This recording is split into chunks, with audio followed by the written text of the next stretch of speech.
이시안의 읽은 척 책방. 안녕하세요. 성신여대 겸임교수이자 시안책방의 주인 이시안입니다.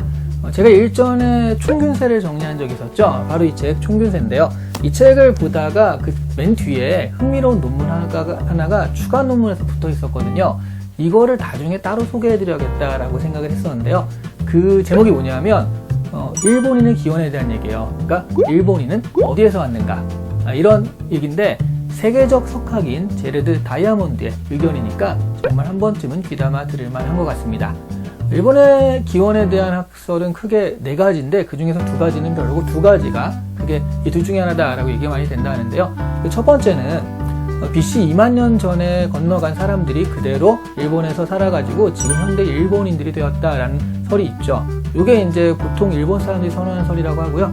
보통 일본 사람들이 선호하지 않는 설은 뭐냐면 BC 400년 전쯤에 한국에서 변호사와 함께 건너간 사람들이 지금 일본인들의 기원이 되었다라는 설이라고 합니다. 제가 이 이야기를 굳이 소개해드리는 걸 보면 많은 분들이 이미 짐작을 하셨겠지만 바로 제레드 다이아몬드의 생각은 무엇이냐라고 한다면 아무래도 후자 쪽이 조금 더 진실에 가까운 것이 아닌가라고 판정을 내리고 있다라는 거죠. 저는 사실 그래서 이게 약간 한국인들한테 좀 인기를 끌만한 얘기잖아요. 그래서 한국판에서만 좀 소개된 약간 마케팅적 요소를 고려한 그런 논문이 아닐까라고 생각을 했었는데, 제가 혹시나 해가지고 이제 미국판, 영문판을 좀 찾아봤거든요. 그러니까 거기도 이게 있어요. 추가 논문 해가지고 Who are the Japanese라고 해가지고 이 얘기가 있더라고요. 그러니까 이거는 제레드 다이아몬드의 분명한 생각이라는 거죠. 제레드 다이아몬드는 총균세 책의 특징인 다양한 증거들을 이 주장에 대해서도 역시 제시를 하는데요. 그게 첫 번째 증거는 바로 문화적인 면을 들거든요. 원래 이제 일본에 살던 사람들이 형성한 문화를 조몬 문화, 조몬 문화라고 하고요. 그 뒤에 이제 야요이 문화가 들어서면서 이게 확 바뀌는데, 그 야요인들이랑 조몬인들이랑 좀 달라요. 근데 야요인들이 현재 그 일본인들의 원료인 거죠. 그런데 이 야요이 문화가 들어서면서 기존 조몬 문화랑 싹 바뀐 문화의 아주 혁명적인 변화가 일어났는데, 여러 가지 면에서요. 토기라는 것도 그렇고, 장례 문화라든가 직조 기술, 아니면은 쌀항아리를 사용한다든가, 아니면 주거 문화 등등. 그런데 그렇게 바뀐 야요이 문화가 대부분 한국적이다, 한국 문화와 아주 흡사했다라는 것들이 일단 첫 번째 증거로 제시됩니다. 두 번째 증거로는요, 제레드 다이아몬드는 원래 진화생물학자거든요. 그러니까 유전학적으로 비교를 하는데요. 고대 조몬인들은 현재 이제 일본의 원주민이라고 할 수 있는 아이누인들이 있거든요. 아이누인들과 굉장히 유사한 그 유전자를 보인다라고 한다면, 야요이인들 있죠. 현대 일본의 그 조상이라고 할 수 있는 야요이인들은 한국 쪽 유전자 아주 유사한 비율을 보인다고 합니다. 이런 유전학적인 얘기들을 하고 있고요. 사실 제레드 다이아몬드의 생각 자체가요, 조몬인들이 현대 일본인이 되었다라고 저는 생각하지 않습니다. 아이누인이라고 오히려 생각을 하는 거고요. 그 2가지 학설 중에, 그러니까 3가지 학설인데, 조몬인들이 현재 일본인이 되었다가 있고요. 또 하나는 한국에서 대규모의 이주가 있었다. 그 다음에 3번째가 한국에서 소규모의 이주가 있었다. 그러니까 이 제레드 다이아몬드는 이 2가지 중에 대규모인지 소규모인지가 문제지, 사실은 조몬인들이 지금의 일본인이 되었다고 생각하지는 않습니다. 근데 소규모라 하더라도요, 한 5,000명 정도가 이주를 하잖아요. 그러면 그 당시에 이제 농경 문화의 어떤 인구 증가율을 계산해 보면 한 700년 정도만 돼도요, 5,000명의 인구가 500만 명이 된대요. 그러니까 그게 소규모였다 하더라도 나중에는 굉장히 큰 규모의 이주를 한 효과가 있었을 것이다 라고 해서 어쨌든 한국에서의 이주를 기정사실화하고 있다는 거죠. 이렇게 문화라든가 유전학적인 증거에도 불구하고 그 안증의 역할, 그건 아니다라고 얘기할 수 있는 어떤 증거 역할을 하는 것이 언어라고 해요. 그러니까 보통 한 2000년 전 정도 전에 분화되었다라는 얘기라면, 그러면 사실 이렇게까지 언어가 다르진 않은데, 지금 보면 일본어와 한국어 유사성이 그렇게 많지는 않거든요.